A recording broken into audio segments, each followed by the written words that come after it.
There everyone. So we are going to talk about the leg act and yeah, so get started with the first questions. So the first question is I will call it as a kickstart questions because it's quite straightforward and is quite simple. So I will show you the code that I ready.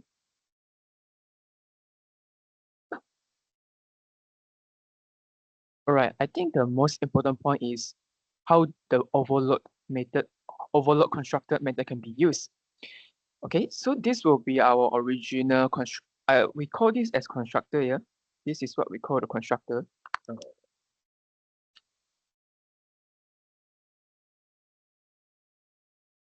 This is what we call the constructor, and this is a constructor that we should use. Okay, this is the original constructors, and since the questions has required us to generate non-duplicated values, so you have quite a various options to generate a non-duplicate values. One of them is going to use a set, or if you want to use a booleans array is also allowed, but I'm prefer to use a set here because it help me to keep the constructing logic simple and lean. Okay, and other than that, sometimes you might want to provide a default options, and instead of rewriting all the methods here, for example,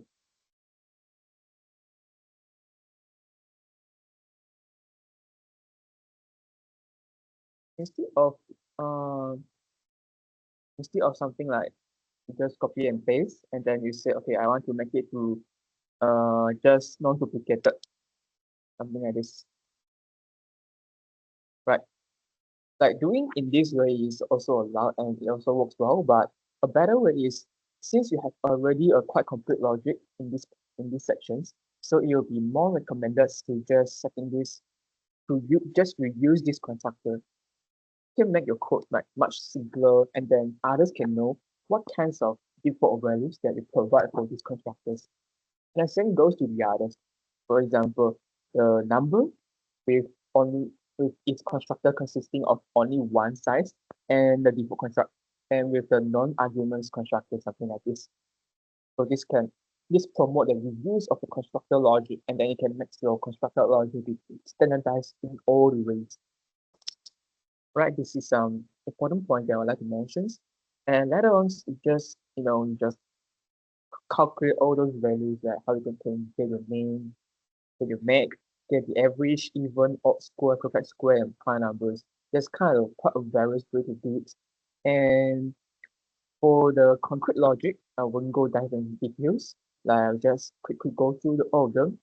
Okay, so this is a thing that we call the parameterizations of the functions, and this is a quite advanced concept and technique. So yeah, just let you see what happens here. Basically, you just type and predicate. Like usually, right, we are going to pass in the we are going to pass in only the integers, the boolean, the string, and object, right? But somehow we can also pass in a code snippet into it. For example, in this way, right, I can write something like this. For example, keep only x return x divide modulus 2 equal to 1, something like this. As you can see, I'm not actually passing a boolean values or anything else, but rather an expressions. Okay, this is what we call parameterizations of functions, and this is a quite advanced method. Just for let you to know that there's something like this here. Alright, I think the others is just quite similar. And I think the most important thing is about this one. When we code this, and if we have override the toString methods here, then it will print out the values inside here. Okay, for example, it will be something like this. Number display all. Okay, let's see what will happen.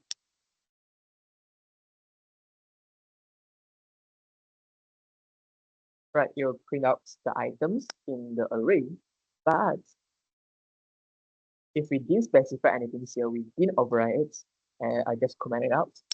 And then let's see what happens here. Right, you will just print out the memory locations. Okay, So sometimes you might want to print out the whole values, right? So it's really important for you to override the toString method. This is Java built-in methods. Okay, this is since every object, or any class in Java is extended object. So the default object, okay, let's see.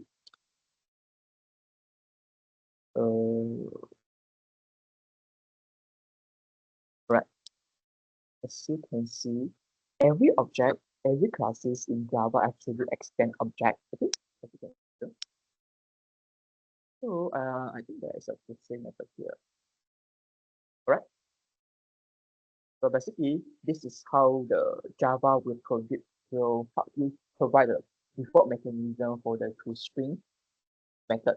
Okay, basically you just convert the hash code lah. Okay, so to make it to be more human readable, we need to override the toString method. So that's all for the first questions. And there are some other ways for presenting it. For example, I separate how the number is being generated and also how the number can be calculated.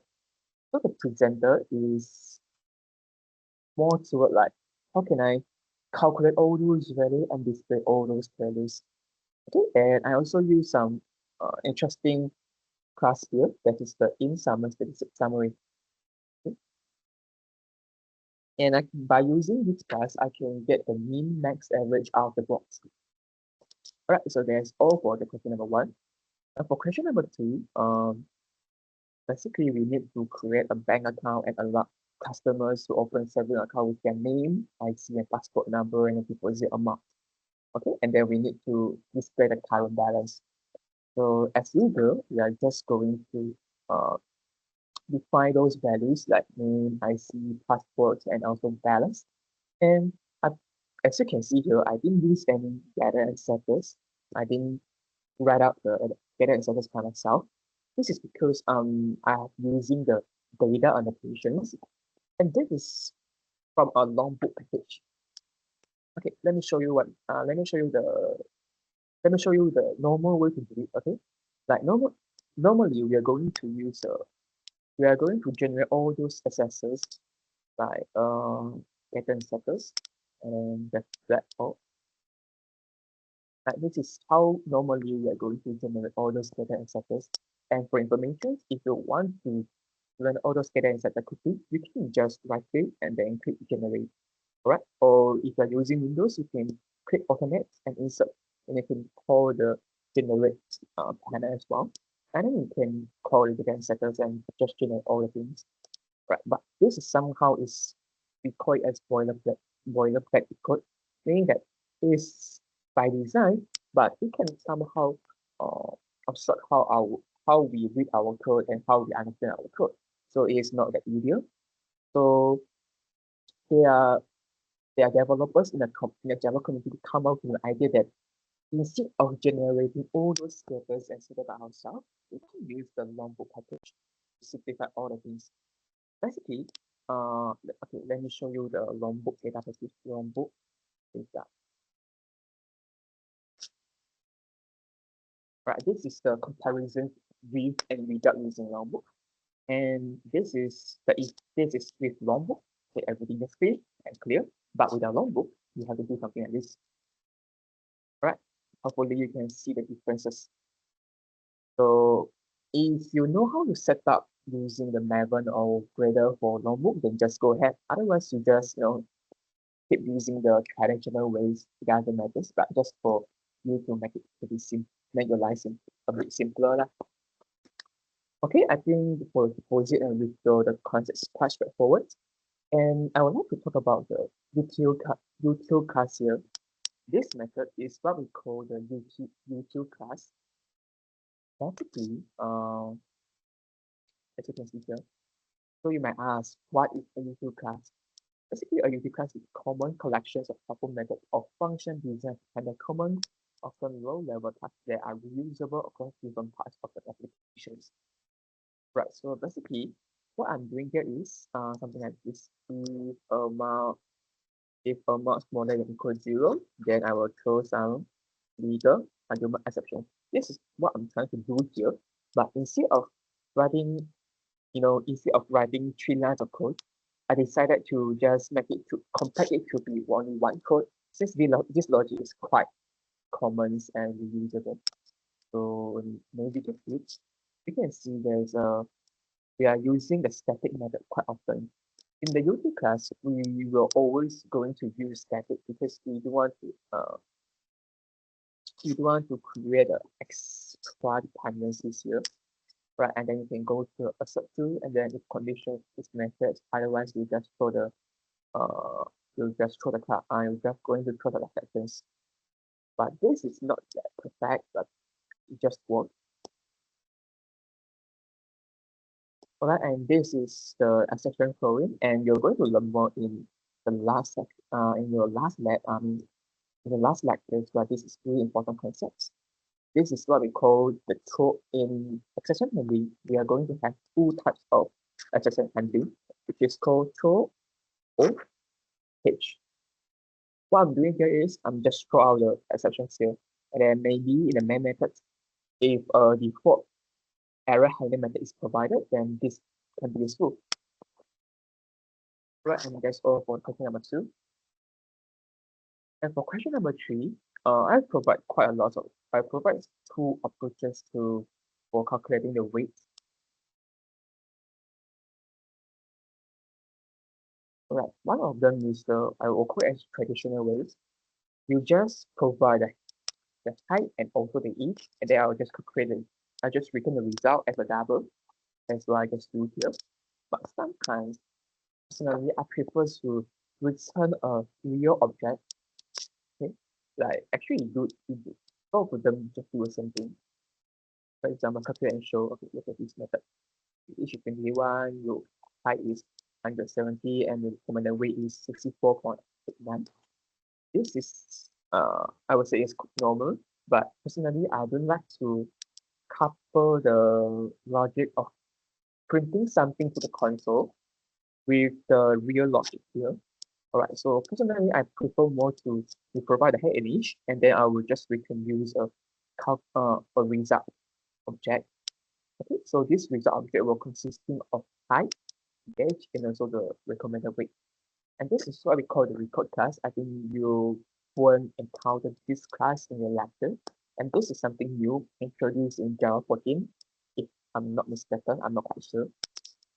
Alright, basically it is a class with getter and set with getter is provided, but we can't change any value inside the class. Okay, so when using the calculate result, we can just call the values inside the result like age, height, and also recommended weight. And this can decoupling the constants. Okay, so your calculator can mainly focus on the logic, and your main method focus on how to print out those values. But either approach is just work fine. It just depends on how you're going to use them. Alright, question number 4. Question number 4, I would like you to see the overall picture first. There's a fractions, and then a kind of fractions. I'm called the reduce method, and I'm called the get simplest fractions method here. And let's see what happens. 24 per active, this is the original one. The reduce, it will help you to reduce it. And then the simple fractions, I think you just do the same thing as the reduce method. Okay, let's see what happens. And similarly, I have used the data and ORs constructors and let you to see what ORs constructor can do. OR constructor.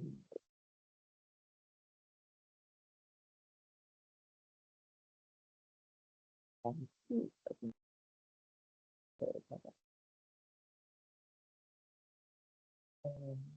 constructors. Yeah, this is the result when you have used the ORs constructors, then it will create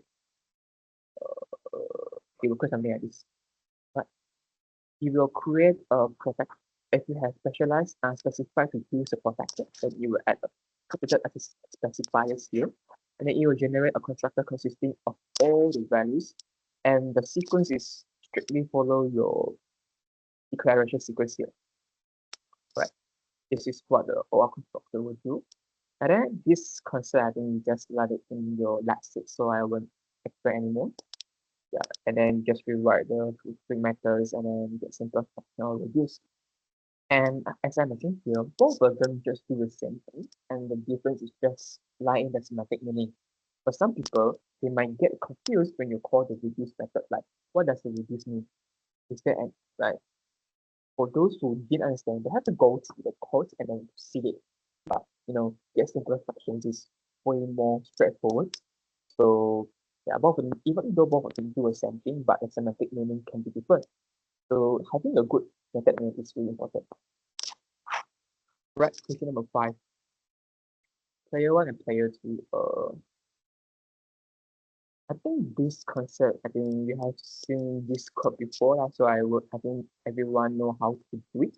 So I will explain it in direct case. Basically, you just type in the name and then just one term, first remove this one term, and then just flip it and then print out this.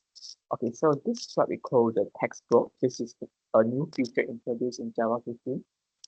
So if you want to, like, you have multiple lines, instead of doing something like SOUT, someone's points equals to blah blah blah, and then copy paste it for multiple times, you can use a text block to keep everything like much simpler and more uh straightforward lah. Okay, this is an option for you to format your output. I think that's for question number 5. And for burgers, so I think the most weird part is about the all sales lah. Okay, so this is the main method. Basically, you just initialize 2 burger store, and then the first one you throw some kind of stuff here. Then you're going to check out the all sales around all the burger store, and do the same thing for store 2. Okay, so let's see what happens. Basically, you just the all sales we just sum up both selling in burger store A and burger store B lah, something like this. And basically, the logic is quite simple. Okay. Basically, when you try to solve something, then the class level, the instance level, this is what we call the instance variables. Okay. This is what we call the instance variables is a variable onto the burger store onto the instance itself. Right. I think I have to draw it out to make everything clear again.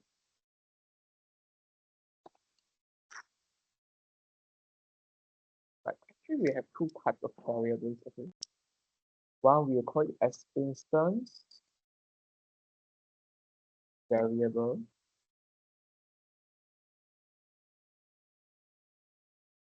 Instance variable. And another call we call the class variable. An instance variable is onto a instance itself. Alright, I will draw it out. Okay, I will draw it out. Let's say I have a student. Okay, and then in the students, I have a CPPA. Okay, okay, this is the instance variable in the students, and also I have a class level variables. Just called as static in number of student. Okay, we have 2 variables. One is called CGPA, which is called the instance variables, and another I will call it as the class level variables, which is the number of students. Alright, so when I try to instantialize a student object, okay, let's say I'm creating a student object. This is called student 1, and this is called student 2, and this is called student 3. Then the CPPA here, CPPA is correct. This is 3.9, and this is 3.8, right? So as you can see, all the values here are just onto the student 1. Student 2 cannot access to it. It cannot access to it, and also it cannot read, it cannot change it. But only student 1 can change it and read it. This is what we call the class variable. Only the instance itself, only the instance itself can have access to these variables. So student 2 can on its own CGPA and then do something to it. Student 3 can also do something to its own CGPA without interfering with each other. such things we call it acceleration, and this acceleration is really important for some data operations. And for the number of students, this is called the class level variables. And yeah, this variables is accessible by everyone. For example, if I design to be something like this, if I say if I say student, when I create a student in teacher, I will say but this the type is not correct lah, but I just write it here, CPTA equal to CPTA, then num of student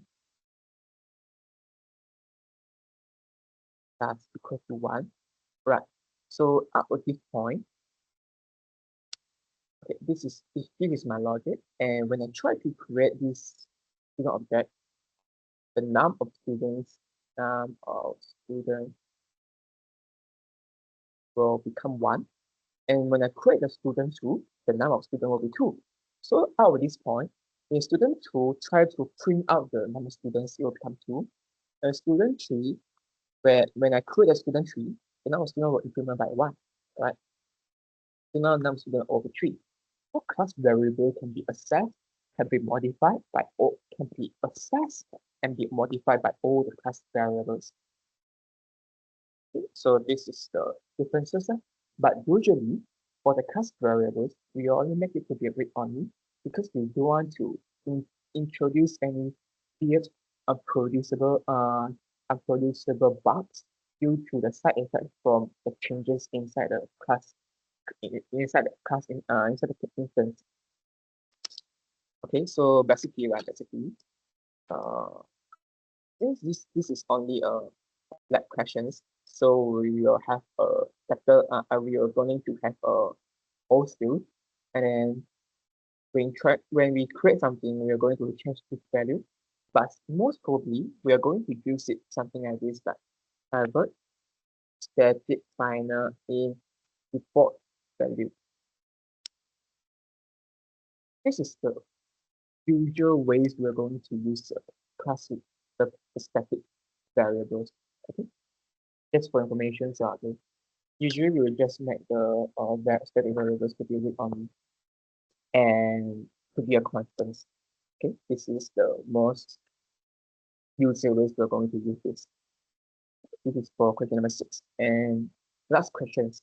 I think this can be a little bit tricky, but I think the tricky part is like this, how you're going to design the algorithms. And I will just show you the answers. Since this is just recordings, I can't, it's really hard to visualize all the things. Alright, as I have mentioned now, usually we will only to initialize the constants or the default values here. So what I specialize here is the nodes and the const, and I always usually I'm going to use a static and function together. The class variable should be immutable, meaning that you cannot change the value to ensure everyone can see the same values here. Right? This is a good practice. And then there's a count. Okay, this is final count, and actually, right. This will be used later, and this is a value set, and this is the value fish, and this is the initial values here. And this is the round. This is a formula for rounding of values. So if you wish to learn, then you can try to dive deep into the algorithm itself and get value essence and get value attached. This is just returning the value set and value fish here. So this is what we call the immutable. Right? Once the value set and value cache cannot be changed, so how are you gonna to return a new how are you gonna to let the caller to return a new object here? I mean, how are you gonna to change the value here? So instead of changing the value, we return a new object, something like this money. We create a new money object here. And this pattern is you can see it quite often in the big decimal class, big decimal class. I'm not very sure whether you guys know of it or not, but in Java or any programming language, there actually is a floating point precision issue, floating point precision error. So floating point precision error is a small inaccuracy that occurs when computers using a finite numbers of bits approximate real numbers that have decimal distributions, like 0.1, causing tiny accumulated errors in the calculations. Like this. Right, so if you're going to calculate for the floating numbers double, we are going to use a big decimal. So when dealing with the Polish and the finance related fields, we will often use a big decimal instead of using a double. But it depends on the use.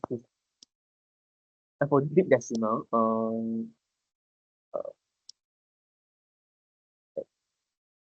right, as you can see, when you try to call the app, it would actually actually even going to change the original value actually. Like it will just return a new, it will return a new instance. This is what we call immutability. You always return a new instance. So the original instance will be changed from the like it can help you to reduce some of the subtle, unrecognized and very weird bugs. When you're going to your internship or anything else, you're going to encounter a concept called concurrency. And immutability can help you to do concurrency much easier, right? This is the logic. Right, back to the question. So this is subtract, and I would say this is not a good naming lah. So preferably I will use v1 and v2. Okay, value 1 and value 2.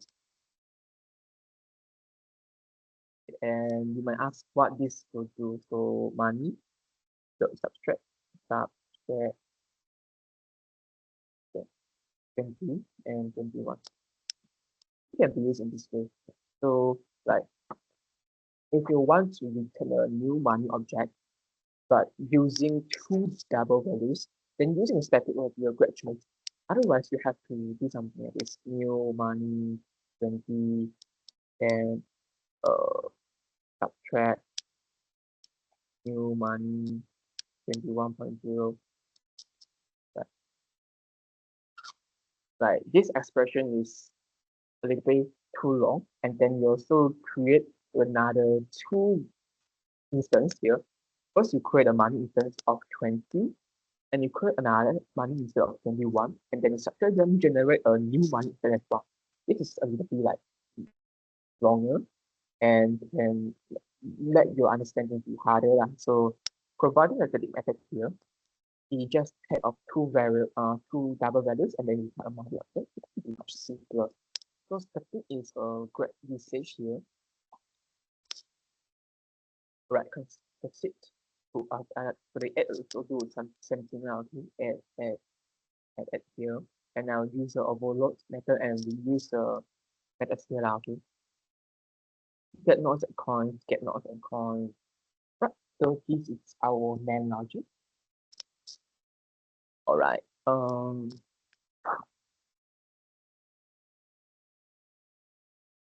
Okay, so I think I have to show you what happens here first, like let you to see what probably will be the final result. So basically, for 123.47 ringgit and 47 cents, we're going to convert it into how many numbers of case and not they are required for this amount now. Okay, for 123, we need to have 100 ringgit, two 10 ringgits, and three 1 ringgits. And then we need to have two 20 cents and one 5 cents, and the remaining pieces we just ignore it. Okay, so this is what we're going to do right now. How we can do it? So first of all, regardless of anything, we just need to starting from the first node to the last node, starting from the first cent until the last cent. Alright. So first of all, if the nodes is required, like meaning we have to print out the nodes in the final output, then we just append it to the string builder here. Okay, this is actually a string builder. Okay, so if this is really true, then we use the divisions and then we just calculate how many counts we require and then we append a count to the final values. This is temporary storage. And this And regardless of anything, you still need to modular the values here for the next nodes or next set to proceed. And we just repeat the same thing. Okay? And the reason we are going to use string builder is that by using string builder, okay, I can explain it, but some people like prefer to look at the explanations, the text. The primary reason for using string builder is efficient copying the most modifications of string concatenations. Right, this is we have to talk about the string immutability, string immutability. So basically, when you try to initialize a string like A as B, actually, okay, in traditional Java versions, this will actually create three strings, okay, instead of just one. So it will create A, B, and AB. Okay, later on, when you try to this new string equals to A plus hello world, hello world, it will produce another string called new string. Okay, so now you have a total up of four strings. Okay, A, then B, then AB, and AB hello world. Alright, so we will say that if you are using a simple string concatenation, it can waste out quite a lot of spaces because you keep creating the new string here. That's the reason we are going to use string builder. Because string builder at the end, unless you try to create a new string, otherwise you just append the, you know, you just append the, you just append it to its internal structures, and then you generate only one string. You can save out quite a lot of places, but it depends on how you're going to use it. In this case, actually that in this case, right, since I also create a new string, so it doesn't matter that. But I think a new version of Java has, improved such scenarios. So using either Spring Builder or the Spring concatenation in this case, I think that's fine. Right, and the last question, okay, I will going to show you another way to do it. Similarly, I'm using a data structure, and then this is a flag to, performance fine tuning, and I'm using the ascending negative, right? Yeah, because money cannot be negative. And my code is set up comments. Let's start everything here. And then, yeah, this is what we call the declarative programming. There are two kinds of programming type, declarative and imperative programming. Basically, a declarative programming means that you state what you want and the system will do it for you. So as you can see, I say, okay, I want to map all the values to these kinds of things, and then just uh connect them, just joining them up. Right. So this is what we call the function programming. And sometimes it can try to shorten your code lah. So it depends on whether you just feel comfortable with this kind of programming style, no? Yeah. Since I'm just writing it here for your reference. You can use either way to do it lah. Okay, I think that's all for lab tech. If you have any questions, then you can just PM me or just ask in the group. I'll try my best to answer you.